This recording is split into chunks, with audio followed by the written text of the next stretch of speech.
Ce jour dédié pour la victoire totale contre les ennemis du peuple d'Israël, la libération des otages, venue du Mashiach, Berachamim, avec beaucoup de miséricorde, sans effusion de sang, il y en a déjà eu trop. Amen et Amen. On me demande de faire un cours que j'ai déjà fait il y a 20 ans, sur la paracha de Toldot.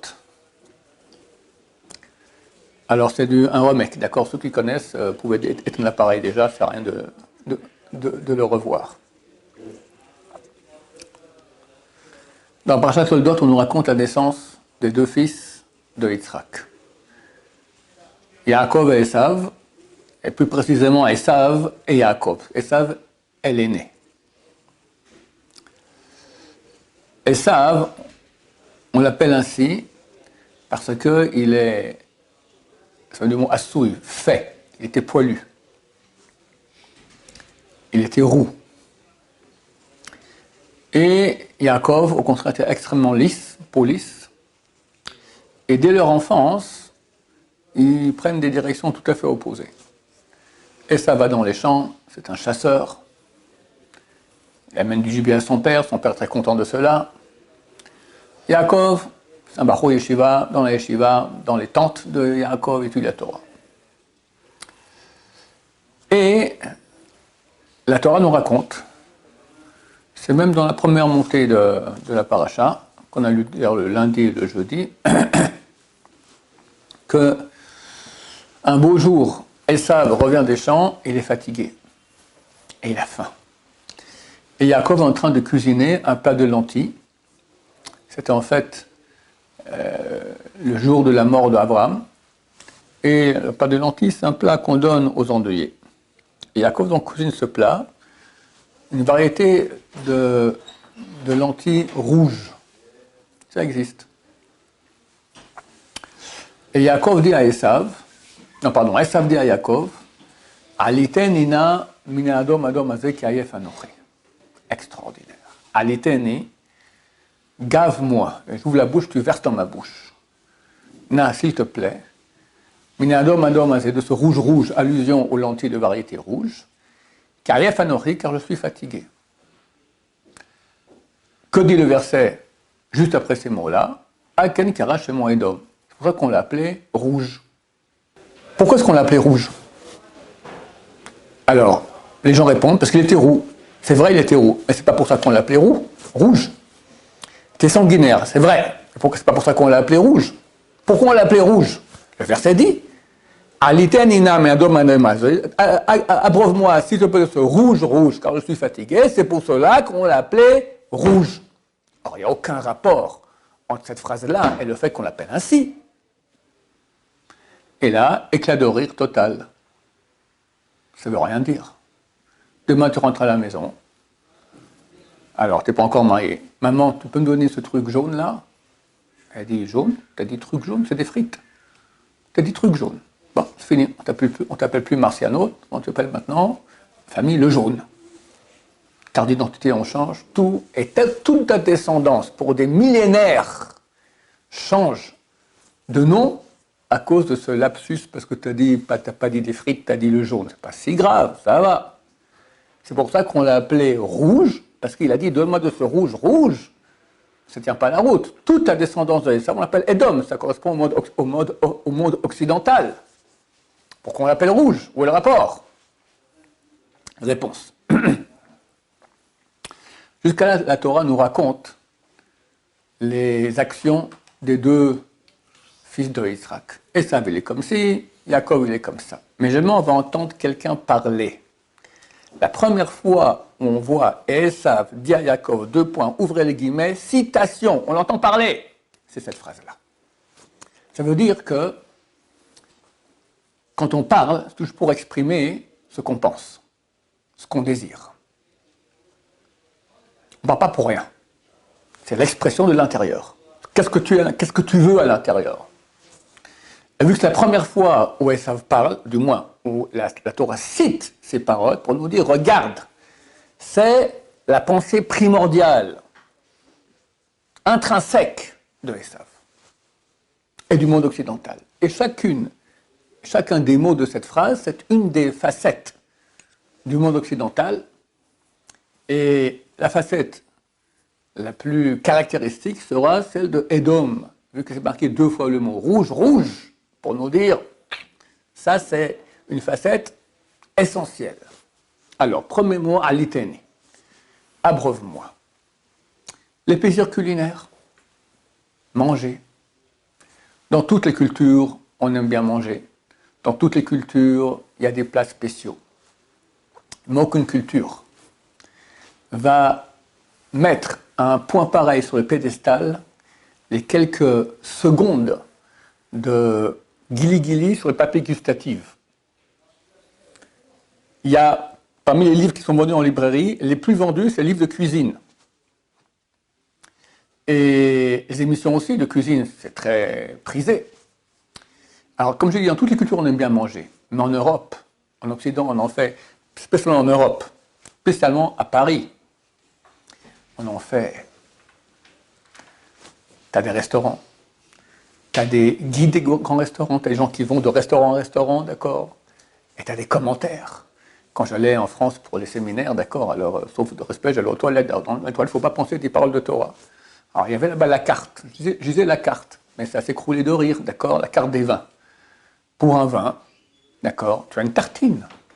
Il y a des tanins, des retours, des machins, il y a tout un commentaire extraordinaire. Et ça, c'est pour les, dans les hôtels, mais les connaisseurs, d'accord, on verse, on regarde, on boit, ok. Après, on goûte. Combien ça coûte une bouteille de vin? Une bonne bouteille de vin? C'est cher. Dis-moi un prix. Une bonne bouteille de vin, peut-être 2000 euros. 2000 euros, c'est de la gnognotte. C'est rien du tout. J'avais un ami, il vendait des bâtiments. Une fois, il a vendu à un marquis. Alors, il dit, venez, on ouvre une bouteille. Cet ami a fait chouva. À l'époque, il n'est pas encore religieux. Et il amène un vin. Il m'a dit, mais c'était le paradis, délicieux. Le marquis prend la bouteille, la casse. Vous ne sentez pas, il est un peu bouchonné comme ça? J'amène une autre. Et, ce type, il est étonné, c'est une bouteille qui valait une fortune. Il amène une deuxième. Ah, celle-là aussi. Il casse la bouteille. D'accord, la troisième. Une bonne bouteille dans les restaurants, c'est 10 000 euros, 15 000 euros. Ça veut dire, tu fais glou glou glou, 500 euros. On ne fait pas glou glou glou, c'est dommage. Tu goûtes un peu, un commentaire, il est comme ci, il est comme ça. D'accord. Aïe, H&M, il a fait qu'on ait des papiers gustatifs seulement dans la langue. C'est dommage. C'est dommage. Il aurait dû mettre aussi dans l'œsophage, comme ça au moins, tant que ça descend encore, tu as un peu de jouissance. Combien de temps tu mets le vin dans la bouche? Combien de temps tu peux profiter? 10 secondes, 20, après 30 secondes, c'est dégueulasse, déjà, tu payes une fortune. J'avais ici un élève qui était dans la pâtisserie. Il m'a montré des revues, des machines pour les chocolats, pour faire des pralines, des trucs de malade, pour arriver à un truc du goût du praline. Et ça va, restons calmes, d'accord, c'est une fonction primaire animale, manger, ça va. C'est la culture. C'est la culture française. La France, elle est connue spécialement pour ça. D'accord? Tout la finesse. Aliteni. Na, en fait, c'est animal. Comme je dis, c'est une fonction animale primaire, bouffer. D'accord? Mais bon, on est quand même des gens cultivés. On est l'Occident. Alors, na signifie s'il te plaît. Et ça ne va pas demander, donne-moi à bouffer. Gave-moi, s'il te plaît, je suis un type cultivé. C'est moi la culture. C'est quoi la culture dans le monde? Chinoise, africaine, sud-américaine? C'est pas ça la culture, c'est l'Europe. D'accord? D'ailleurs, la culture occidentale, elle a conquis le monde entier. D'accord? C'est nous. Les Allemands et Marshman de l'époque. Les Arabes. Ils font un attentat. Comment ils font? Attentat suicide. D'abord, t'es idiot, tu crèves avec. Si au moins tu ne serais pas tué, tu aurais pu le faire plusieurs fois. C'est crétin comme tout. Ensuite, ils vont dans un bus, mort, et ils sautent avec une bombe. C'est pas propre. T'as des déchets partout, t'as du sang, des membres qui sont collés, et des fois tu utilises les Arabes aussi qui sont dans le bus. En Allemagne, il y a un numéro. Tu reçois un numéro, on attend ton tour, c'est propre, c'est efficace. D'accord? Quelques milliers par jour à Auschwitz, dans les bons jours de Auschwitz. Et puis en musique, pas comme ça on tue, ta. En musique, tu as un orchestre, on joue Tchaïkovski comme ça, tu rentres dans la chambre à gaz. L'officier allemand, il prend un pistolet pour tuer quelqu'un, il met son gant de velours, c'est Deutsche Kultur, nous sommes culturés. D'accord? La culture du meurtre, de moins de ce rouge. Tu n'as pas de culture au monde qui a fait autant de morts que l'Occident. Il y a 2-3 siècles, c'était l'époque des impérialismes. Chaque pays, à part la Suisse, je suis suisse, d'accord, pas parce qu'ils sont forcément mieux que les autres, chaque pays d'Europe s'est fait un empire. Napoléon, pour parler des Français. J'ai lu cette semaine encore, il est venu en Palestine, à l'époque on appelait ça la Palestine, d'accord, 20 000 morts. Comme ça. Mais il a pris tout le bassin méditerranéen. Combien de centaines de millions de morts? L'Empire anglais, dans le monde entier. L'Empire espagnol, toute l'Amérique du Sud. On pense qu'ils ont tué 1 million d'Américains du Sud. Au nom de la culture. Au nom de aime ton prochain comme toi-même. Au nom de l'idole des chrétiens. On va les cultiver. Les Noirs. Mais jusqu'à aujourd'hui, ils sont encore en situation de spoliation, d'exploitation terrible. J'ai un élève à moi, il est parti dans un pays, je ne vais pas le dire lequel, en Afrique. Il m'a dit, mais il y a un journaliste noir qui a commencé à parler un peu, qui avait une exploitation par les Blancs, mais ils ont coupé les parties, d'accord? Ils l'ont terminé, d'accord? Jusqu'à aujourd'hui. C'est ça la culture occidentale, être les maîtres du monde. Par manu militari. Donne-moi de ce rouge. Mais jamais on va dire, on va donner des bons arguments. On va donner un argument qu'on va cultiver, pour la paix dans le monde, pour sauver les gens. Regarde l'Amérique. L'Amérique, c'est le pays le plus puissant au monde militairement. Chaque fois qu'ils interviennent, c'est pour des bonnes raisons. Mais ils ont tué combien de gens? On parle de Poutine avec ses bombes atomiques, mais les premières bombes atomiques, elles étaient américaines, elles n'étaient pas japonaises. Donc, en Occident, on est la culture du meurtre, la culture de la bouffe, la culture animale, mais habillée avec col blanc et cravate, on est des gens bien. C'est nous qui représentons ce qui est bien, la culture, le bien, être des gens polis. On est polis. Alors, je parlais déjà un aspect rouge, un deuxième aspect qui est l'aspect essentiel du monde occidental. Esav ne va pas appeler le plat de lentilles par son nom, mais par son apparence. Le nom évoque toujours l'essence. D'accord? Je vois un objet, je ne sais pas ce que c'est. Je lui dis, qu'est-ce que c'est? On me dit, c'est un tabouret. Ah, je comprends. Il est un peu biscornu comme ça, mais maintenant, j'ai compris à quoi ça sert. Ça sert à s'asseoir. C'est-à-dire que quand tu dis le nom, tu évoques la finalité, à quoi ça sert. En Occident, jamais on veut se poser les questions existentielles authentiques. À quoi ça sert le monde? À quoi ça sert l'homme? Pourquoi je suis là? Ouh là là, tu me saoules avec tes questions. Il y a des philosophes, machin, tout ça.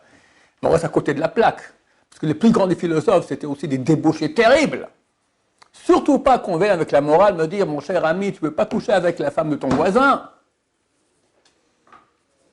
Une fois dans ma jeunesse, il y avait les pièces de théâtre à la télévision, au théâtre ce soir, vous n'avez pas connu ça, d'accord. Ciel mon mari, c'est une expression française. C'est une expression française, quoi, ciel mon mari, ciel, Dieu, d'accord, mon mari il arrive, elle est avec son amant, d'accord. C'est tellement, d'un côté, on parle de Dieu, ciel, d'accord, mon mari, on est en plein adultère, d'accord, ça marche tellement ensemble. Donc, en Occident, on ne va pas poser les questions existentielles du pourquoi de la vie qui vont me faire changer mes pulsions animales. Non!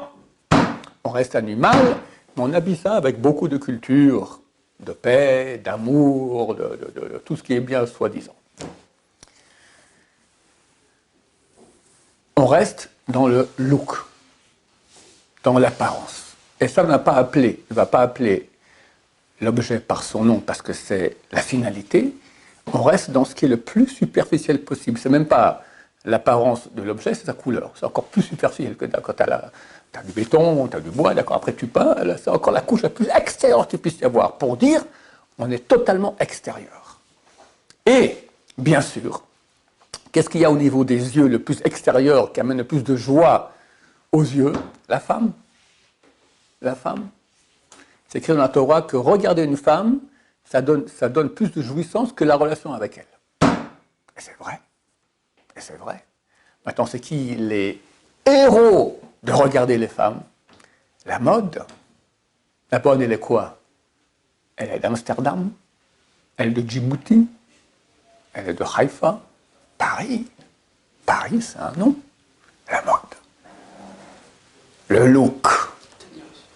Aussi un peu l'Italie. Bon, c'est aussi l'Occident. Mais bon, la France, elle est spécialiste là-dedans. Le look. Le look à tout prix. L'Amérique aussi, d'accord, les actrices, etc. Et aujourd'hui, c'est carrément dans le porno. 1 milliard. J'ai vu 1 milliard, parce qu'on m'a déjà dit que c'est vieux. C'est déjà 1,5 milliard, si je ne me trompe pas, de connexions quotidiennes au porno. Quotidiennes. 1% des enfants de 6 ans regardent du porno. Le look. Ça, c'est spécialement Esav. Alors, bien sûr, toutes les populations sont là-dedans. Mais c'est la technologie qui amène tout cela, les centres, tout ça, c'est en Occident. Et comme je dis, la mode, la femme, etc. Mais Adom Azé, Karief Anori, car fatigué je suis, fatigué. Tous fatigués, n'est-ce pas? Tous fatigués. Mais tu vas faire une étude comparative, même dans le monde juif, tu as les Faradim Ashkenazim. C'est vrai que dans les synagogues sarades, on fait toujours plus tôt, en moyenne, que dans les synagogues ashkénazes. Il y en a beaucoup qui ont été contagiés par la méthode ashkénaze, ont pris plus tard, d'accord? Mais prends les cultures, regarde les Arabes. Les Arabes, ici, à 4 h du matin, ils sont levés. C'est comme ça. Tous. Au travail. En Occident, plus on peut se lever tard, mieux c'est. Dimanche, jour de congé. Petit déjeuner, au lit. Quoi, me lever du lit pour jusqu'à la cuisine? Je me fais amener le plat dans mon lit. Et t'as d'aïm, ouais, laisse tomber. Il y en a qui enlèvent le pyjama qu'ils ont mis le samedi soir, le lundi matin. Pourquoi se changer le dimanche? On reste au lit toute la journée. J'étais une fois en séminaire en Suisse. Un hôtel, un bon hôtel comme ça, et dimanche matin, la standardiste qui m'appelle, 7 h 30 du matin dans ma chambre. Je me suis vraiment désolé de vous déranger à une heure pareille parce que vous avez un appel de l'étranger. Ma femme qui m'appelle d'Israël, d'accord, 7 h du matin, ici c'est 8 h du matin, 8 h 30, tout à fait normal.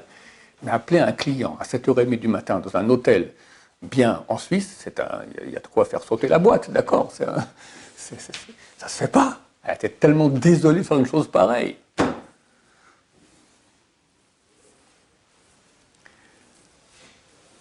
Pulsion animale. La bouffe, les femmes, le regard des femmes, le pouvoir tuer, la fatigue, le repos. Comme un chien. Qu'est-ce qu'il aime un chien? Il aime des chiennes, il aime manger, se bagarrer pour montrer qu'il est plus fort sur son cacao, et dormir. Voilà. Il aime le lion, il aime les parties animales. En Occident, c'est beaucoup plus développé que dans d'autres cultures. D'ailleurs, tu remarqueras que énormément d'inventions occidentales vont dans le sens du moindre effort. Alors, on n'est pas contre, mais c'est quand même symptomatique de voir que tu as des milliards qui sont mis en œuvre pour le moindre effort. La voiture, l'ascenseur. Je me souviens, il y a 30-40 ans, j'étais en séminaire, puis quelqu'un me dit, je suis ingénieur, qu'est-ce que vous faites? On est en train de mettre au point que sur les téléphones, ça sera tactile. Je n'ai pas très bien compris.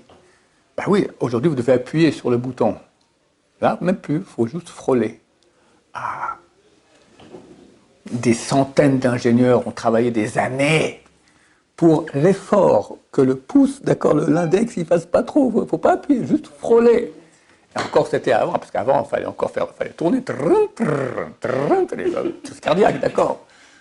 Attends, comme ça, tout rapide, gagner du temps, gagner du temps, gagner du temps. Les gens deviennent idiots. Attends, je faisais des cours sur Internet, 3/4 d'heure, c'est fini. Qui écoute 3/4 d'heure?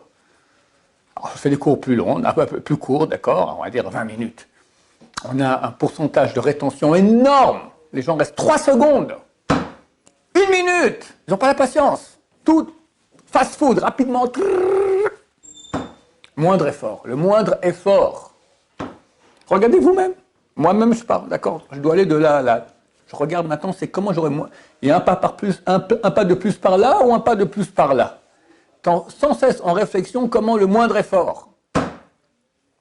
Et lever le matin. Combien on pèse le matin? 10 000 tonnes. C'est un effort. Alors, Esav dit, aïe, je suis fatigué. Encore une fois, une caractéristique très animale et très typique du monde occidental, plus que d'autres cultures. Pour finir, Anochi, je suis. Comment on dit je suis en hébreu? Ani. Il lui dit Anochi. Où c'est écrit Anochi? Anochi, c'est le premier mot des 10 commandements. Je suis l'Éternel ton Dieu qui t'a sorti d'Égypte. Esav se prend pour Dieu.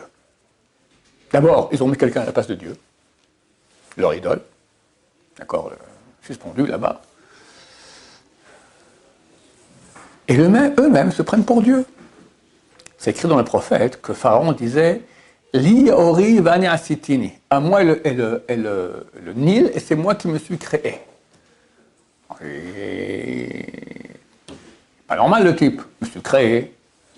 Mais en fait, chaque homme occidental non religieux dit ça. Je lui dis, écoute mon cher ami, peut-être que le sens de ta vie c'est comme ça. Oh, c'est moi qui décide pourquoi j'existe. C'est toi qui décides pourquoi tu t'es créé. Tu sais qui tu es. Non, mais j'ai la liberté de choisir pourquoi je vis. Non, tu n'as pas la liberté.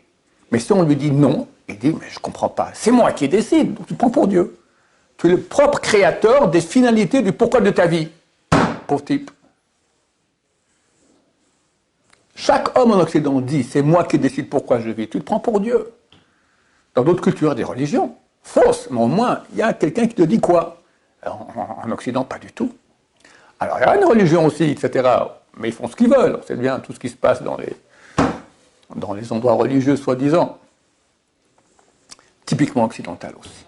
Anochi. Je me mets à la place de Dieu, et leur idole se met à la place de Dieu aussi.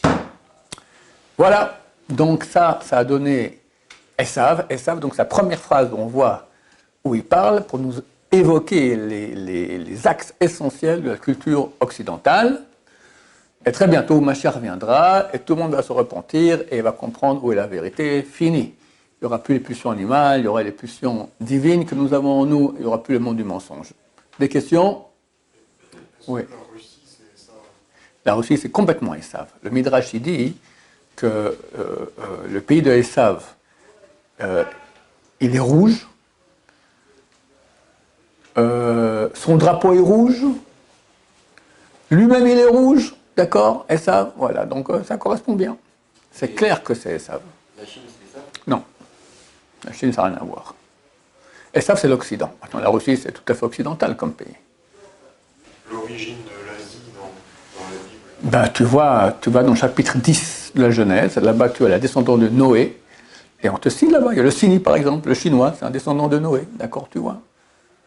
Ils sont cités, tous. Alors beaucoup de peuples ne savent plus ce que c'est exactement, mais il y en a que oui, on sait. Baruch Adonai, l'olam, amen va amen.